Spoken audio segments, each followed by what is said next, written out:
NerdWallet says the average American is going to pay $207,000 of fees to banks and for their investment accounts over their lifetime. The average American thinks they're going to spend $2,244 on bank fees and investment fees over the course of their lifetime. Someone is really wrong. And I know who it is. It's the American public. They've been hoodwinked to think that the 401k and retirement plan model is inexpensive and cheap and made for their benefit. Well, the average American is going to pay $207,000 in fees to banks and investment companies over their lifetime.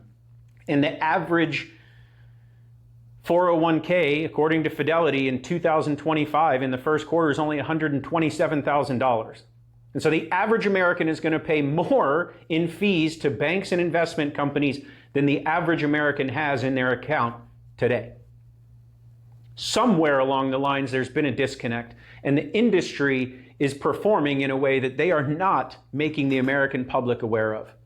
And we get calls almost on a weekly basis of people who have contributed to 401ks and for one reason or another either left that employer or left that job altogether. And those 401ks sit out there in the ether and they either forget about them or they tuck them away and they become this long lost relic to be drug out of the closet when they turn 60.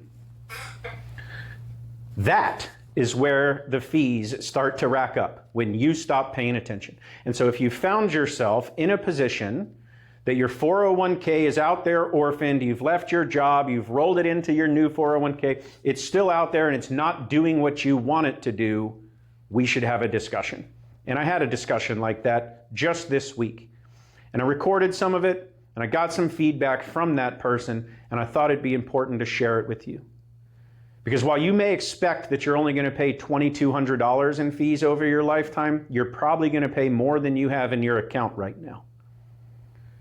Contact us. We'll get you in touch with someone who is not going to bleed your account with fees if we can't solve your problem directly.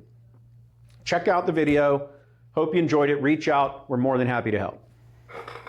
When we talked the last time, you had some concerns over the old retirement accounts you had floating out there. You had changed jobs a couple of times. And look, in today's environment, I think, people our age are changing jobs, every 5 to 7 years, I think is the average. And, you start contributing to a 401k at some of those old jobs and they add up and then you leave and you're kind of at a loss because that old job doesn't really want to house that money anymore. You're very aware that the new company definitely wants to house that money. They want to hold on to it. But if you roll over that old 401k into the new 401k, you're kind of left with the same investment options that you had before. And so, we kind of discussed that. You rolled that old 401k out into an IRA. We found you a place to house it. We sent you over there and, just wanted to get your feedback on the process of, us helping you find that 401k, where to locate it, where to put it, and just some feedback on how we helped you with that. Yeah, so like you said, I started, with a new job, new company, and had that 401k sitting there for a while, and was just kind of like, well, what should I do with all this money that's just sitting out there? I'm not contributing it, to it anymore, so it's not getting that, match, right? The employer match and that extra money, whatever it's called, Fidelity or whomever has that, and it's, smaller gains month over month, and then, you lose a ton of money and you gain a ton of money, right? Depending on what it is, right? And what's happening in those markets. So reached out to you and said, hey, look, I'm not looking to retire. Obviously, I'm not at that age, but I do have some money sitting in, different accounts that I'd like to do something with, right? And I don't know what to do with them. So like you said, you got me over to Al, right, over at Dumas Capital, and he had some, thoughts about it and, helped me locate all those funds, send them over, and made it pretty seamless. Yeah, and it's really nice to house that on his Schwab platform. I mean, he does a phenomenal job over there. I think, kind of getting some feedback from both of you guys after you had a conversation was, should you continue to contribute to the retirement account that you had moved over there? Should you start, contributing to an account outside of that where, maybe not at least as tax advantaged on the front end, but there's some real potential advantages to you in the long term. And I know that he's kind of guided you in that direction. When you have funds that you want to pull out to say, hey, I need a new hot water heater, or hey, I want to do a roof or a vacation or help my kid go to school or sports or whatever, like you can't touch any of that money. All of that money that you've earned, whether it's gains or not, right? It's not your money until you turn, retirement age. Otherwise, lose out. And yeah, there are some, things if you have, fall in hardship or, you right, need a house or whatever. Well, I have, 100,000 sitting in my 401k account. Well, can't touch it. Well, I can, but I would have to take, massive penalties and pay tax and all the other things on top Or of it. loan against your 401k, pay yourself Right. And then I got to pay interest. myself back, which is then you're buying it at a worse time anyway. So, if I've had that 401k for, 15 years, I bought in when they were super low. Now, when I'm buying back in, it's buying back in at a higher rate. And, I've actually probably lost a lot more money, borrowing from myself than what I could have anyway. Um, so, yeah, it's nice, right, to have that, match right from your employer, but you're also maybe not gaining as much in the actual, right market, year over year. Just kind of on that note, sorry to interject, but we kind of identified for you a scenario where you were contributing more to the 401k than, you probably needed to. The match that you were getting, while nice, there was no incentive for you to contribute more than that, and you were. And I think you and Al found a place where maybe you could divert those funds into, somewhere where you can direct how it's invested a little bit more closely. And, just kind of to circle back to the overall conversation, the majority of what we do here at DKAC is geared towards 55 and over. There is no time that is too early to start planning for retirement. And while your funds were not a fit exactly for what we do here, we were more than happy to point you in Al's direction because we know he is going to be building along the same lines of what we would want you to do as well. So, happy to hear that that's the direction that it's going. Right. Yeah. And like you said, I mean, having that, only thinking there's that one option, right? If your employer 401k. And so maximizing your match plus then saying, okay, looking at the tools online and saying, okay, if I want X amount of dollars inside of my retirement, I have to also contribute X amount to my 401k.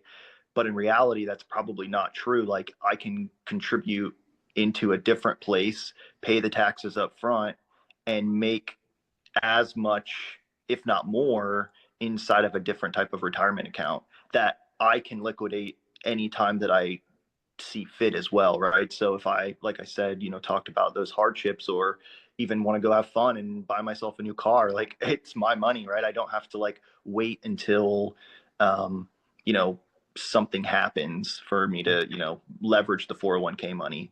And Yeah, I like I mean, said, look, there's a little bit of gray in here, but we're not that old yet, right? We're both about the same age. And when you put that money into the 401k, there's some strings that come along with it. And those strings are, hey, unless you meet some extenuating circumstances, this money's here until you're at least in your mid 50s or 60. And look, in today's economic situation, it's nice not to have those pressures. If you do have something like, you're talking about, it's nice to be able to go and access some of that money. And, you rewind to the mid 80s or early 90s when our parents were, kind of in this phase of life and they could go to the bank and get a savings account or a CD that was double digit interest. And in today's world, a bank is probably going to charge you 5% to host your money. And I'm joking a little bit there, but we don't have those non-retirement account options that maybe some earlier generations did. And I think the non-qualified investment account that you guys are pursuing, while still contributing up to that match your employer is giving you, is, a phenomenal place to achieve some yields that aren't available to us that were available to some earlier generations. right, I agree. And it's just having that, you know, knowing that you're beyond your 401k match and you're putting money in there and you think that you're, getting the most out of it, but in reality, in most cases, you're probably not, right? Like you have, like you said, even though we're getting older, we still have another, maybe 20, 30 years left of working. Oh Um, man, don't wish that on me. but if you have that long of time, right, that you're putting in, right, you want to maximize the amount of monies that you have right inside of your retirement account. And especially if, like I said, even if you want to take some out because it's looking like, hey, look, it's kind of looking good, or hey, I can afford to take an extra, $5,000 out and go on a vacation or family vacation, or pay for my kids' travel, sports team or whatever that is. So And I'm not a car guy, but I know you are. So you mentioned that new car a little yeah, while ago. So yeah, you don't have to say you're going to spend it on the kids' sports. We know yeah, that now. Well, hey, I appreciate your time, hopping on this call. Appreciate the feedback. And, as always, think you can vouch for this. We're never going to charge you for our time. We're not going to charge you for our consults. We hooked you up with Al, and I think you're probably still waiting on that invoice, but it's not going to come. Our goal is to build you into a retirement client over the course of your life. And if that benefits us now, that's great. And if we can build up your retirement to benefit us at some point in the future, that's also great. So if you find yourself in a similar situation, you've got old 401ks sitting out there, maybe they're underperforming, just like, Scott's were, we're happy to point you in the right direction. If we're a fit, if what we are doing here works for you, that's great. We've got a network of other people that look, there's any number of different ways these things can go, and we're happy to send you. So again, thanks for the time, and really appreciate you trusting us with your business. yeah. Thanks, Dan.